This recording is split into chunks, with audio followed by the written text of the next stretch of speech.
The first time I really questioned it, I was working on a project where we were measuring HIV in people's blood at this place called Specialty Laboratories in Santa Monica.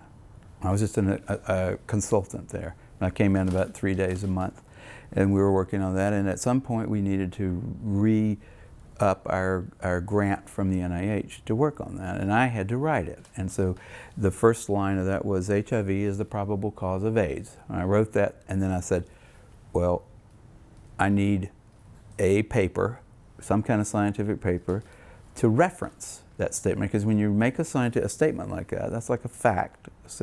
You need to say, here's how come I know that, right? You put a little 1 if it's the first statement you've made, and then you put down at the bottom of the paper you have a 1, and you say, here's a paper by somebody that describes why that statement is true, right? And so I said, well, what's that? I don't know, let me think about, what is that paper? Who do I go to for that? And I looked around, I asked a couple of virologists at that company, and they said, no, you don't have to reference. I said, I have to reference that because I don't know where that came from. How do I know that? And it turned out that nobody knew it. There wasn't a scientific reference, like a paper that somebody had submitted with like experimental data in it and like logical discussion and said, here's how come we know that HIV is the probable cause of AIDS. There was nothing out there like that. Nothing.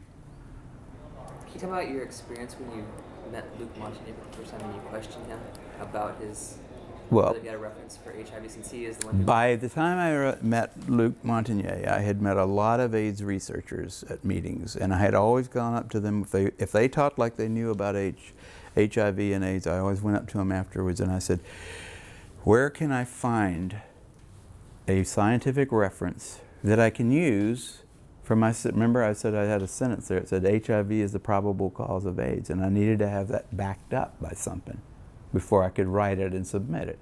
And I went around, I asked a whole lot of people. I said, well, the people, I can't find it. First I looked for it, just in like computer searching kind of stuff like that. But then I said, there's got to be somebody that knows this. You go to experts and ask them.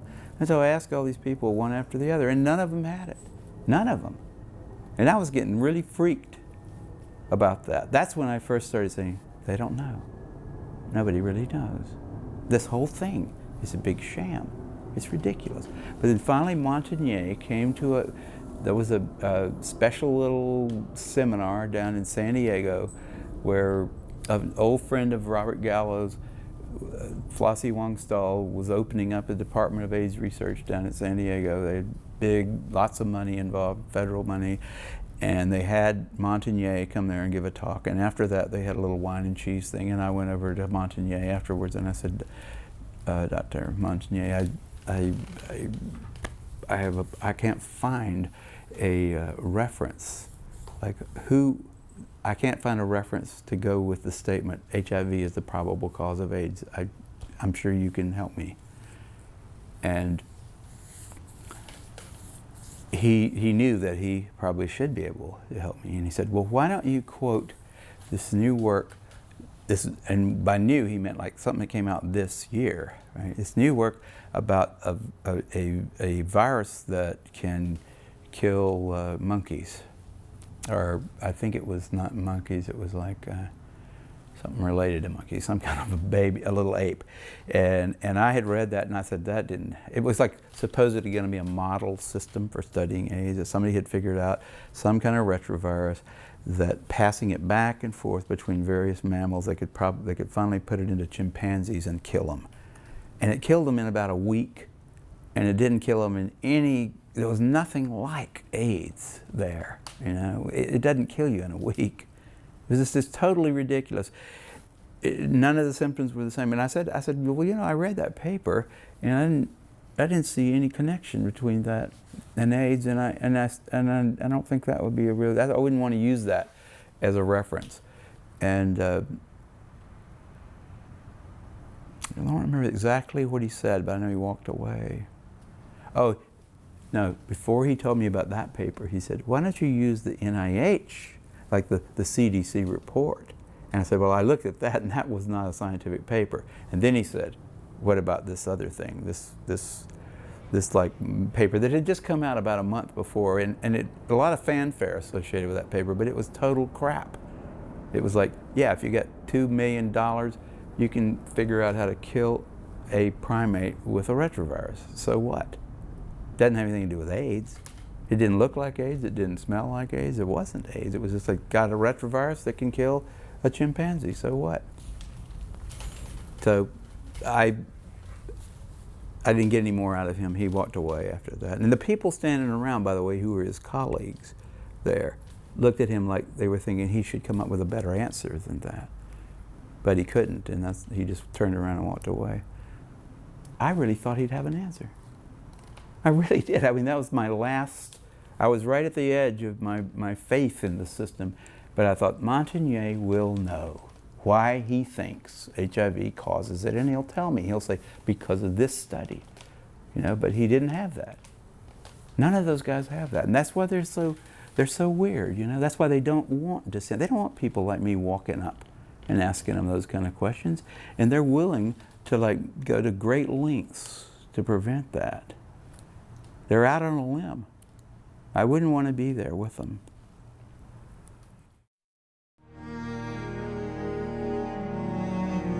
I was given the mission to develop an HIV diagnostic test. And it was sort of an unspoken tradition at Amgen that whenever we would launch into a product development effort, that we'd invite persons from both sides of an issue. And the only person that I knew was not entirely convinced that HIV was an important target was Dr. Peter Duesberg. So I called Dr. Duesberg to come out and give a seminar at Amgen, and he agreed. And it was at that time when he had introduced his theories about other causes of AIDS and his beliefs that HIV was a harmless passenger virus. So that really is what planted the seeds in my life to start questioning the link between HIV and AIDS. And it was interesting at that seminar, the majority of the PhDs in the company actually boycotted the seminar. They had refused to come and be in the same room with Peter Duesberg. And I thought this was odd because as a scientist, we generally love vigorous arguments. And I thought that if persons had arguments against Peter Duesberg, that this would be a perfect time for them to attack him. They did, however, let the research associates come to the seminar, and it was just amazing. Everything that Dr. Duesberg had brought to my attention was completely unknown to me. And based on what he said, I was convinced that there were some serious problems with the HIV/AIDS hypothesis, if indeed what he said was true. And that prompted me to go to the library. And that was about 12 years ago, and I've been studying this issue ever since.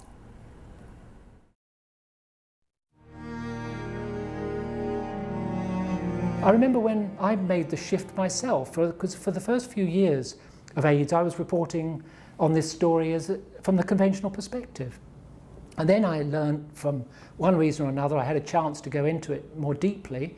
I spent a week in the lab of a virologist in Germany who showed me the procedures that were involved in isolating and purifying viruses, showed me why he also didn't believe that this had ever been done with HIV. And gradually I understood the intricacies of this story, and that allowed me to make the shift. But I remember being resistant to thinking that I'd been reporting this wrongly all those years. It takes a lot of, you know, kind of movement inside to be able to change direction on such an important and emotive issue as the cause of AIDS.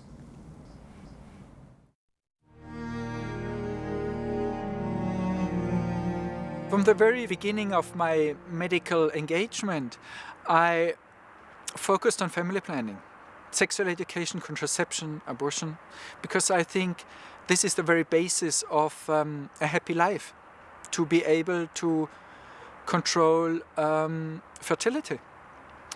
And in the 87, 88, we were confronted with reports that this new virus and this new disease was breaking out of the formerly so-called risk groups of gay people and hemophiliacs, and was now spreading among the heterosexual population. And I found that highly unlikely and in contradiction to everything I had learned in medicine, because the mode of transmission is predetermined and doesn't change easily. And especially to say, well, now HIV broke out of the risk group because the people inside the risk groups are almost all infected, suggests that the virus has some knowledge about how many people are infected and realizes and thinks and says, well, now I'm going to change my mode of transmission.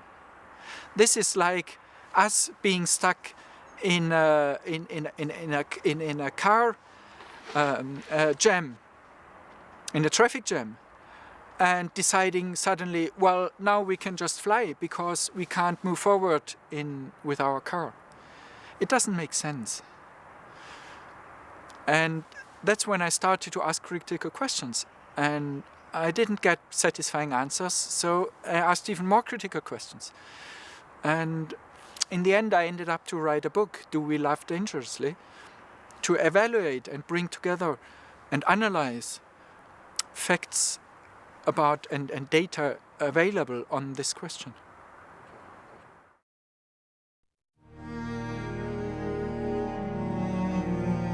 At the time, the experts were claiming, this is 1999, that there had been 250,000 deaths in that year alone, in South Africa alone.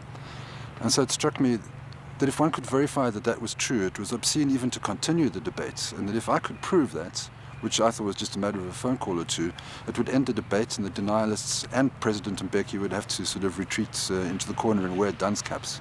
So I went out and started looking for corpses, and that's many years ago, and I'm still looking today.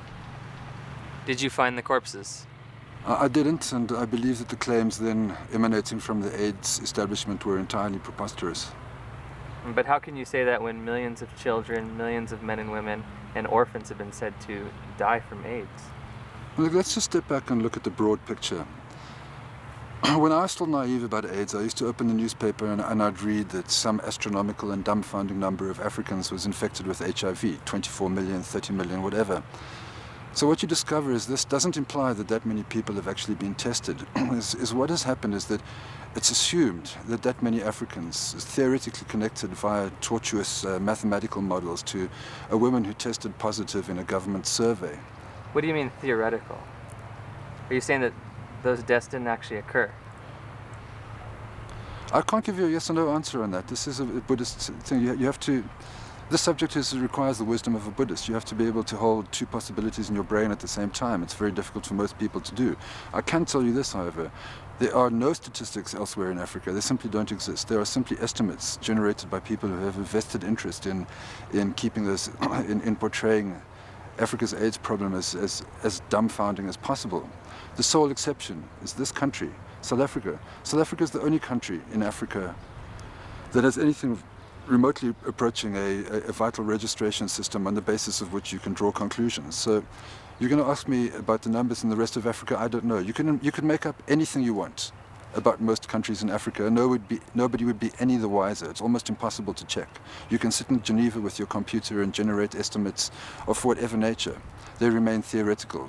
This is the battleground. South Africa is the exception. It's the only country in the entire third world where it's possible to assess the accuracy of these theoretical estimates against real-life death registration.